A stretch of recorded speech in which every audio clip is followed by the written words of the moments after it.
Thank you, Henry, for this ref. And as we are talking about another applications of a data simulation, which is the numerical predictions of the oceans. And I will introduce our work with the adaptive ensemble optimal interpolation for efficient data simulation that has been applied in the Red Sea. And all this work has been performed by our colleagues from KAUST and supervised by Professor Ibrahim Hodeh. To start with, I'd like to say a few words about the Red Sea. For those of you who might not be very familiar with, the Red Sea is a long but narrow marginal sea between the Arabian Peninsula and Africa. And the only connection to the Red Sea, of the Red Sea to the world ocean through the Strait of Bab el-Mandab. And surrounded by the most arid regions in the world, the Red Sea has a large evaporations, which is more than 2 meters per year. And this yields the Red Sea with one of the warmest and saltiest water masses in the world ocean. And there are many reasons that motivated us to study the Red Sea. Chief among them, the Red Sea hosts one of the largest coral reef systems in the world, and it serves as one of the busiest commercial highways on the ocean that links Europe and Asia. And here we are motivated to build an integrated data-driven modeling system to study and predict the Red Seas and the circulations. And by the way, KAUST is located right here in the central part of the Red Sea on the coast of Saudi Arabia. So for the tools that we used for this system is based on the MITgcm with a horizontal mesh grid of 0.04 degrees, and all the model has been enforced with ECMWF on the atmospheric side and on the open boundaries with ECHO2. And since we don't have much data yet in the Red Sea, in the profiles, so this study is basically using the remote sensing data. So we have used the 3D data with the long track SSH from our ADS and the SST from AVHR. And all the assimilation framework has been implemented in Dart. So I guess everybody here will be very familiar with the ensemble Kalman filters, where we just use the ensemble to represent the uncertainties in the model. Then we have the anomalies, and then we can estimate the model error covariance, and based on which we can have the Kalman update.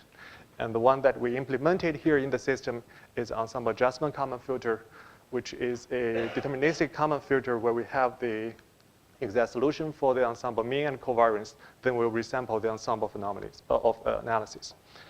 But even though we are okay with this method, we have to say there is a challenge for this. We need to run the forward model for a number of times given different ensemble size. And if the model is large, it's going to be very expensive. And one way to tackle this problem might be using the ensemble optimal interpolation. And the way how it works, first we start with the ensemble of analysis. And not integrate each member in the ensembles, we integrated only the mean. So we reduce the computing hours by having 1,000 or 100 to just 1. And by having the forecast of ensemble means, we can manually select the ensemble of anomalies and add it to the mean. Then we have ensemble forecast. Then we have the normal update of ensemble. And in the next forecast step, we have the integration for the mean again. And since this is an EnOI approach, we have make sure assumption that the anomalies are static. So they do not change over time. So we are adding the same ensemble anomalies and having the update. But things get a little bit tough in the Red Sea because previous studies have shown that the Red Sea has a strong seasonal variabilities. So these figures show that the general and overturning circulations, the numbers and intensity for the eddies, and even the water exchange structures between the Red Sea and Gulf of Aden have different structures between summer, winter, and summer. So it might not be appropriate to use a static ensemble to be applied in the system for the Red Sea. So we have tried to use the DEU, which is in short for the dynamic ensemble update. It is a kind of adaptive EnOI. So this is a flowchart of how the system works. In the forecast step, it's going to be the same because we only increase the mean of the ensembles. But before the analysis step, we have another step over here, which is we can generate the sum of anomalies and put that into the mean so that we can generate the ensemble forecast. And we have different strategies to select the ensembles. The first thing we can think of is a seasonal EnOI, since we know the Red Sea has a strong seasonal variability. So the way how it works, first we have a big dictionary that composed of a long-term model outputs. So these are from the historical runs. Then we can split this big dictionary into different monthly dictionaries according to their time in the long-term simulations, we can put that into January until December. So we have 12 monthly dictionaries. And in the seasonal EnOI, when the model integration is from 1 month to another, we will pick up the members from the corresponding months so that the seasonal viability will be taken care of the monthly dictionary, and we pick up the members right from there. But actually, in this case, we are updating the ensemble members every month. But we can even use a higher frequency to pick up the ensemble members. And for instance, we can also, update the ensemble members at every assimilation steps based on the latest forecast. So we have introduced a few strategies here. The first thing I'd like to share is the one with the L2 norm on the SST. So once we have the forecast, we choose the ensembles that has the smallest L2 norms with the forecast. So this idea is basically to select the members that are closest to the forecast in terms of the SST. And another method that we have tried is to use an Orthogonal Matching Pursuit scheme, the OMP. And this method is basically to find the members that are most correlated with the ensembles, with the forecast and with their residues. Because we will know the orthogonal projections of the signal to the subspace, and they are spanned by the set of members selected so far. So for the first member selected here will be the one most correlated to the forecast SST. Then the second one will be the most correlated one to the residue before the two. And we can do it iteratively. And then I would like to show some of the results we have learned from this experiment.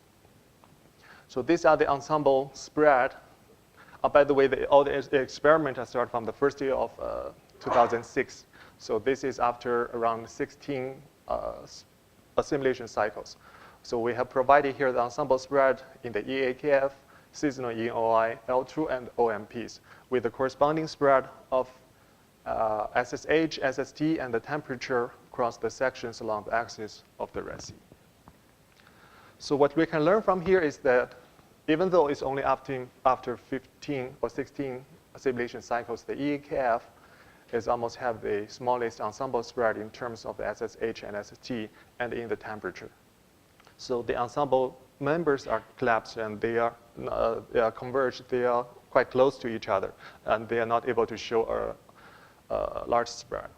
And we found all the DEU method, this seems to show eddy variabilities in the central and especially northern part of the Red Sea, looked at by these red spots. And, but one thing I'd like to say is about the OMP is here, because the OMP is not selecting the members based on only the forecast, but also on the residues. So they does not have much to do with the forecast. And the SST selected has been split to different months. I'll talk about this one later. This is really overestimated. And now let's look at the distribution of the SSH.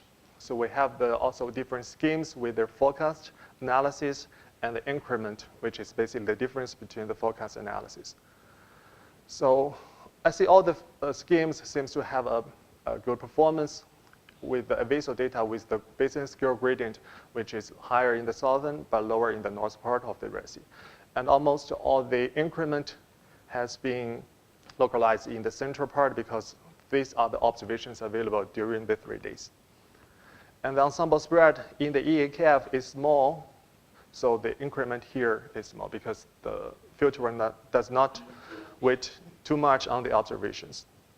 But I think one thing I'd like to emphasize here is because we know the PF is calculated based on the anomalies. And what does it mean physically? If we have an ensemble of anomalies, and if we remove the mean current from there, and the thing left will be the component contributed by the eddies. So which means all the information, if they are indicated by the observations, they can be introduced by the PF because the PF now contains the information by the eddies. And we also show the result from different schemes in terms of the RMSEs. Again, from here, you can see clearly the EnKF has a smallest ensemble spread, while the season EnOI and L2 norm almost showing the very comparable ensemble spread in SST. And also we found this here is all the DU method is as good as the evasor product. So, but we provide more details in dynamics and with a higher resolution. But one thing we notice here from the SSH forecast is the RMSE is quite bumping up and down. And this is because we are facing a problem with the very sparse observations in the Red Sea, in the long track of data. So the data has been assimilated. It's not the location where we have the data to validate in the SSH forecast. That's why we found the data is quite fluctuating. And also what we can learn from this is the statistics of the SST. Again, we are talking about on the February the 6th. And these are the monthly distributions where the members are selected from. It looks like for the seasonal EnOI and L2 norms, because we are targeting the problem in February the 6th. So more or less, they are selecting the members from the same month or same seasons. But with the OMP, since they are looking for the residues, so they are distributed into different months. One thing also we can look at is their prior distributions. So we have selected the SST prior distribution based on the 3 points selected in the north, central, and southern part of the Red Sea. So the seasonal EnOI and L2 norms were able to produce the SST in a more Gaussian way than the OMP.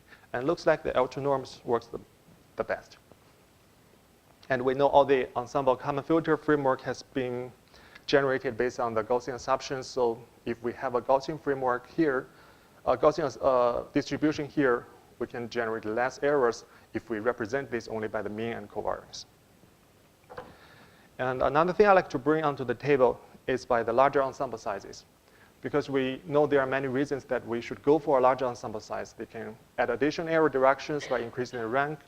They can have more robust correlations so that we can use less localization, and better ensemble spread, we can use less inflations.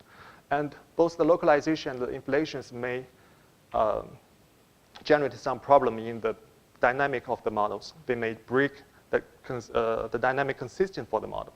So we should always try to reduce the localization or inflation. And we have done a dual experiment in the EnKF framework to study this. So we have the experiment with the ensemble size of 100 versus 1,000. And just to give an idea how much computation resources for this we need. I'm talking about the forecast only, not for the analysis. So we will need 22,000 MITgcm runs each for 3 days. And all the 1,100 members for 60 days is about equivalent time for simulation if we have one member for 180 years. So this is a lot of computing time we need to put in this. And let's look at the result by having this from these heavy computations. I'm showing here with the SSH prior correlations, SST prior correlations, with the 1,000 members, 100 members, and these are with the 100 members where we apply the localization with a cutoff. What we found here is it seems the long-term correlations, which are superiors, are significantly reduced if we use 1,000 members in a real GCM. And things got similar patterns with the SSH. Also, the long-term correlations has been significantly reduced if we use more members. So it looks like the large correlations in different variables, time and locations will vary. And this gives us the hints that we should use different skills for the localizations. But if we use a large ensemble sizes, all this will be taken care of by the ensembles directly. And we have also looked at the prior distributions for the different ensemble sizes. The blue one with the 100 ensemble for SST and SSH. This is the 1,000 member with SSH, with ST and SSH. Clearly, we see the Gaussian, with larger ensemble sizes, that makes the Monte Carlo based approximation more Gaussian. And again, we should always seek for more Gaussian distribution if we only using the mean and variance to approximate. And by having a compare with the RMSEs in the two different experiments, even only for 60 days, it's clear that if we have a larger ensemble size, we're going to have better output result and have a kept ensemble mean in a better way. And just to summarize, so first we have talked about the DU method, and the seasonal EnOI and L2 norms are able to provide a reasonable performance in this simulation, but only at a small fraction of cost, computation cost, compared with the EnKF.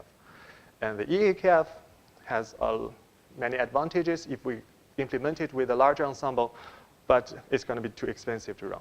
So what we're going to do next is to try to use the hybrid DEU method, which lasts ensembles, and to see if we can benefit really from this. OK, I just get it right on time, and thanks for your attention.